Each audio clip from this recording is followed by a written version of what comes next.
Hello, good morning বন্ধুরা। তোমরা আজকে মঙ্গলবার, আজকে নিরামিষ।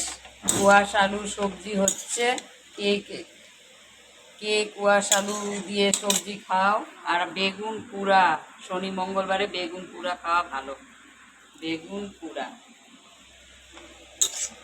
হ্যাঁ। দেখো কুয়াশ আলুর সবজি। আজকে বিশ্বকর্মা পূজা। কার কার কেমন নিমন্ত্রণ করলো? আমার তো 2 জায়গায় নিমন্ত্রণ হয়েছে পূজার। বিশ্বকর্মা পূজার নিমন্ত্রণ। আর এই দেখো, নিমন্ত্রণ থাকলে তখন ইচ্ছা করে না রান্না বান্না করতে।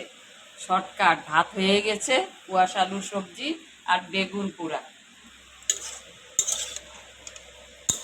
এটা কষবে, কষে তারপরে জল দেবো।